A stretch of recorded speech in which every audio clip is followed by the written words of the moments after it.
구약성경 사무엘하 20장 14절부터 26절 말씀까지입니다. 구약성경 사무엘하 20장 14절부터 26절까지입니다. 우리 말씀은 20절부터 22절까지 우리 같이 읽겠습니다. 사무엘하 20장 20절부터 22절까지 같이 읽겠습니다. 시작. 요압이 대답하여 이르되 결단코 그렇지 아니하다. 결단코 그렇지 아니하다. 삼키거나 멸하거나 하려 함이 아니니 그 일이 그러한 것이 아니니라. 에브라임 산지 사람 비그리의 아들 그의 이름은 세바라 하는 자가 손을 들어 왕 다윗을 대적하였나니 너희가 그만 내주면 내가 이 성벽에서 떠나가리라 하니라. 여인이 요압에게 이르되 그의 머리를 성벽에서 당신에게 내어 던지리이다 하고 이에 여인이 그의 지혜를 가지고 모든 백성에게 나아가매 그들이 비그리의 아들 세바의 머리를 베어 요압에게 던진지라. 이에 요압이 나팔을 불매 무리가 흩어져 성읍에서 물러나 각기 장막으로 돌아가고 요압은 예루살렘으로 돌아와 왕에게 나아가니라. 아멘.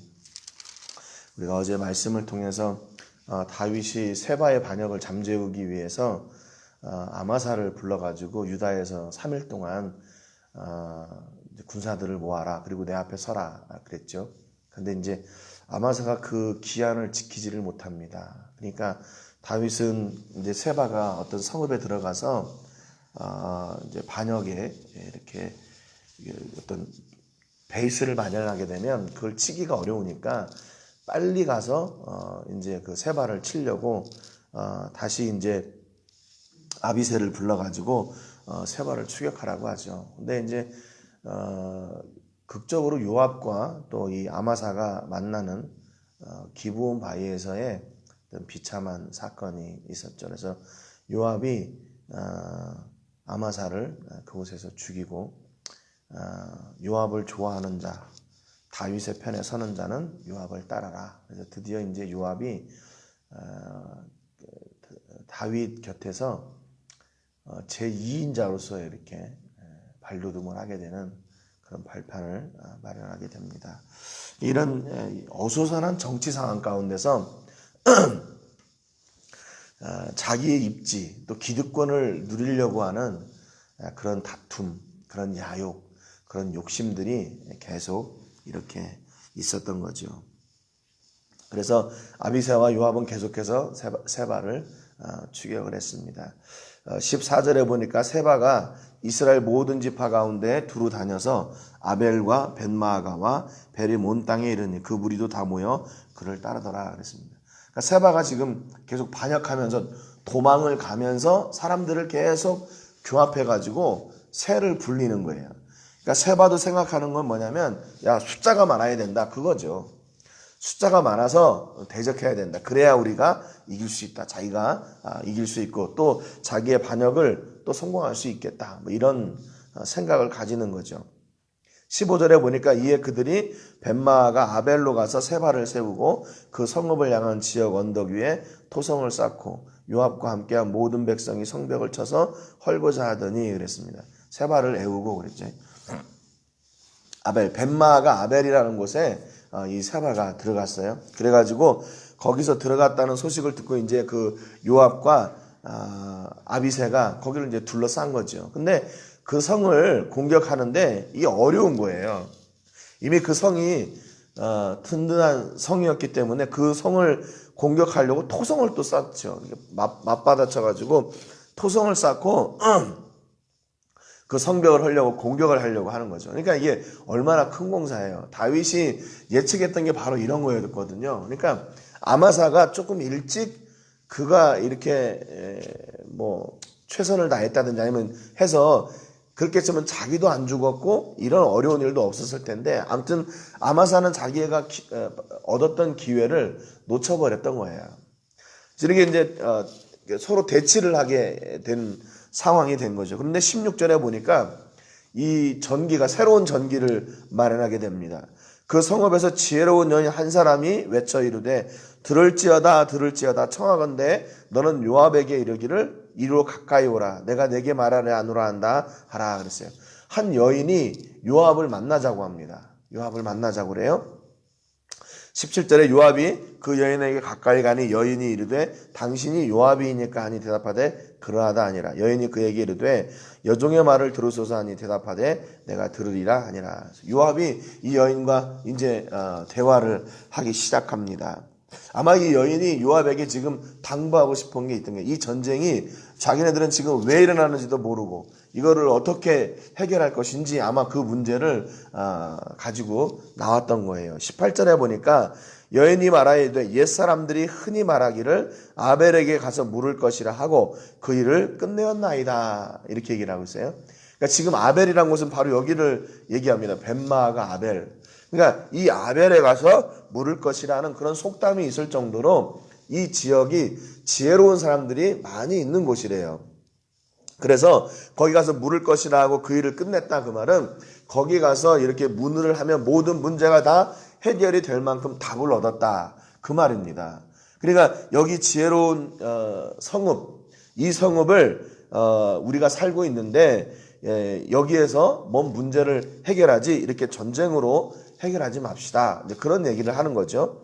19절에 나는 이스라엘에 화평하고 충성된 자 중 하나이거늘 당신이 이스라엘 가운데 어머니 같은 성을 멸하고자 하시는도다. 어찌하여 당신이 여호와의 기업을 삼키고자 하시나이까. 그러니까 이 여인이 자기는 어떤 사람인가 설명을 하죠. 화평하고 충성된 자 중 하나입니다. 그러니까 이게 무슨 얘기냐면 그 아벨이라는 곳이 어떤 지역이냐면 이스라엘에 화평하고 충성된 자들이 모인 곳입니다. 그러니까 반역을 하는 사람의 편에 서거나 아니면 다른 정부를 지지하는 그런 사람들이 아니라 자기들은 이스라엘에 화평하고 충성된 그런 자들, 그런 성읍입니다, 그 말이죠. 전혀 이 화평을 깨고 싶은 마음이 없습니다. 그러니까 이런 평화로운 곳, 평화를 지지하는 곳을 무너뜨리는 것은 잘못된 일입니다, 얘기하는 거죠. 둘째, 이 아벨은 어떤 곳이라고 얘기하냐면 이스라엘 가운데 어머니 같은 성이다, 이렇게 얘기를 해요.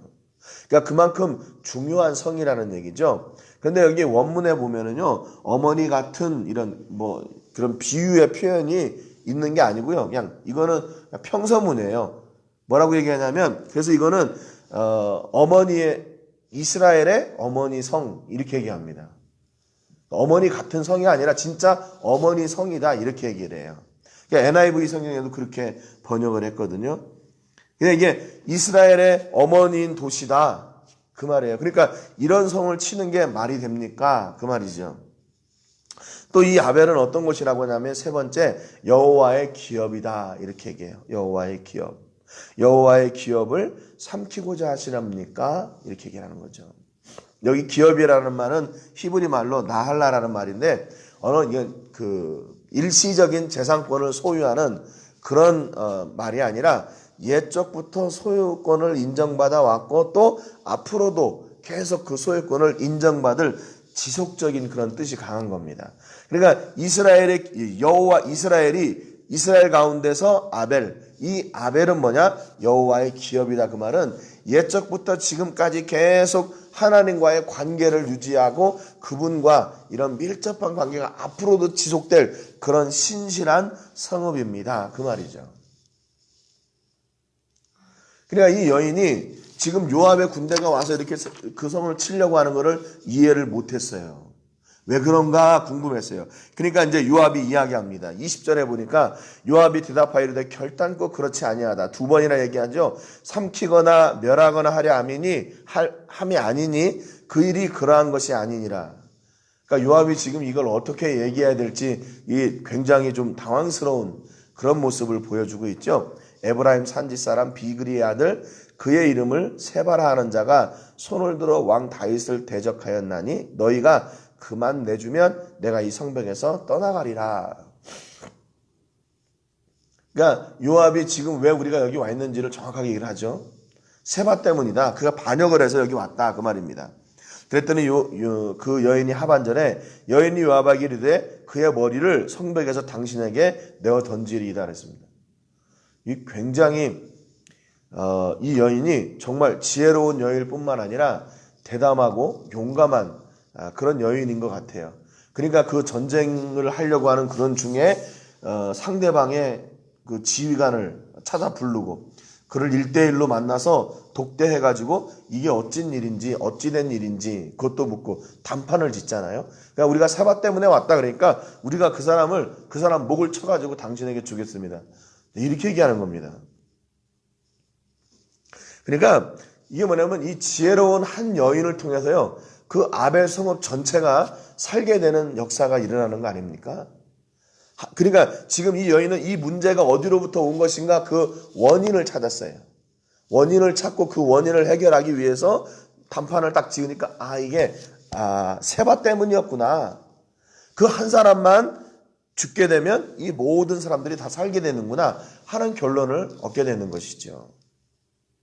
22절에 보니까 이에 여인이 그의 지혜를 가지고 모든 백성에게 나가매 그들이 비그리의 아들 세바의 머리를 베어 요압에게 던진지라 그랬습니다. 이에 요압이 나팔을 불매 무리가 흩어져 성읍에서 물러나 각기 장막으로 돌아가고 요압은 예루살렘으로 돌아와 왕에게 나아가니라 그랬습니다. 전쟁이 끝나버렸어요. 요압이 칼 한 번 쓰지 않고 그냥 이 전쟁이 끝났어요. 무엇 때문에 그랬냐면 이 여인의 지혜 때문에 그랬습니다. 여러분 그러니까 지혜가요 칼보다 강한 거예요. 지혜가 칼보다 강해요. 다윗이 보여준 건 뭐냐면 용서가 칼보다 강하다는 걸 보여줬어요. 근데 이 여인은요 지혜가 칼보다 강하다는 것을 보여줘요. 그러니까 여기 이 성을 점령하려면 얼마나 또 많은 사람들이 죽었겠어요. 전쟁이 어떻게 됐든지 간에. 그런데 이 지혜로운 여인이 요압에게 나가서 그 단판을 짓고 나니까 세바 때문에 그렇구나. 그러면 세바만 죽으면 되는구나. 그래서 그의 목을 잘라가지고 요압에게 던지니까 그것으로 이 전쟁이 그냥 끝나버린 거죠. 단판을 지어서 끝났어요. 여러분 그러니까 우리가 이 지혜 또 용서 그 사랑 이것이 우리 그리스도인들에게 주신 하나님의 특권이자 무기거든요. 근데 이것이 그 무엇보다 강력한 무기예요. 그 무엇보다 강력한 거예요. 그러니까 한 여인의 지혜로 한 성읍의 사람들이 사는 것처럼 여러분 이게 바로 이 시대에 사는 그리스도인들이 바로 하나님께서 주신 그 무기를 가지고 살리는 일에 사용해야 된다는 겁니다. 살리는 일에. 칼보다 더 많은 사람을 살렸고 더 놀라운 일을 했어요. 더 놀라운 변화를 가져왔습니다. 여러분 하나님께서 이게 우리에게 주신 이 땅을 사는 지혜이자 무기예요. 그리고 본문 23절 26절에 보면 이 다윗의 측근에 있는 그런 정치 세력들 그다음에 군대 장관들을 이렇게 쭉 기록을 하고 있습니다. 이거는 사무엘하 8장 15절부터 18절까지에도 동일하게 기록되어 있는데 별로 많이 달라진 건 없어요. 근데 본문에 감역관이라는 게 등장을 하지요. 감역관은 뭐냐면 이제 일하는 사람들을 관리하는 사람입니다. 일하는 사람들을 관리하는 사람. 그리고 뭐 나머지는 다 비슷하게 돼요. 대신들이 조금 이름이 달라졌고요. 나머지는 다 같습니다. 여기 본문에 보면 첫 번째로 등장하는 게 요압은 이스라엘 온 군대의 지휘관이 되고 그랬습니다. 이게 지금 요압이 기대했던 게 바로 이런 거죠. 다윗의 최측근에서 그 세력들을 이렇게 뒷받침해주는 물론 그것도 있지만 2인자가 되는 거.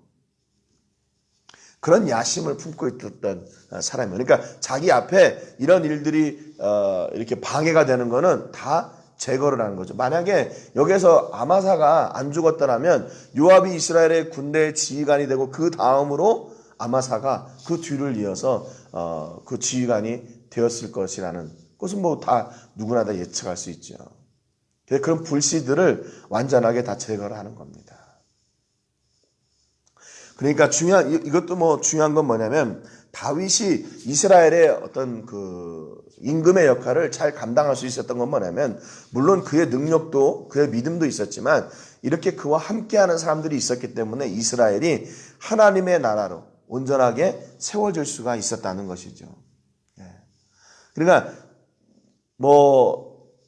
아무리 많은 사람들이 있다고 해서 그것이 중요한 게 아니라 그 많은 지혜와 능력도 하나가 될 때, 각자 흩어져 있는 게 아니라 그게 하나가 될 때 더 놀랍고 더 큰 일을 할 수 있고, 그것은 살리는 일, 하나님이 기뻐하시는 그 일을 할 수 있다는 것이죠. 만약에 이 사람들이 자기가 가지고 있는 능력을 가지고 다 자기의 기득권만 생각하고 있었다면 어떻게 됐을까요? 나라가 다 갈라졌겠죠. 그런데 이 사람들이 다 하나가 되어서 하나님의 나라, 하나님의 백성이 되는 그 나라를 다스리는 일에 합력하여 선을 이룬 사람들이 되었다는 겁니다. 그러니까 우리의 능력이 각자 하나님께서 허락하여 주신 그 모든 것들이 합력하여 선을 이루어가게 하시는 그런 하나님의 놀라운 역사를 감당해내는 또 여러분들, 또 우리 교회가 되시기를 주님의 이름으로 축복합니다. 한 주간 하나님의 신실한 친구들이 되게 해주시기를 위해서 기도하시고, 오늘은 산타페 교회를 위해서 기도해 주시기 바랍니다. 교회 건축 허가를 맡기 위해서 지금 시청에다가 신청을 한 상태인데, 이게 지금 시간이 또 오래 걸리겠죠. 아무튼 모든 일이 잘 진행될 수 있도록 위해서 기도해 주시기 바랍니다. 합력하여 선을 이뤄나가는 아름다운 성도와 교회가 되게 해주시기를 위해서 기도해 주시기 바랍니다. 제가 먼저 기도하고 같이 기도하겠습니다. 하나님 아버지, 감사드립니다. 오늘 말씀을 통해서 지혜로운 한 여인의 그 지혜가 얼마나 놀랍고 큰 일을 이뤄냈는지 저희가 보았습니다. 자칫하면 많은 사람들이 죽을 수밖에 없고 피 흘리는 전쟁을 치러야만 하는 그런 위기의 상황에 한 여인이 지혜로 말미암아 한 성읍이 살게 되는 그런 역사가 있었습니다.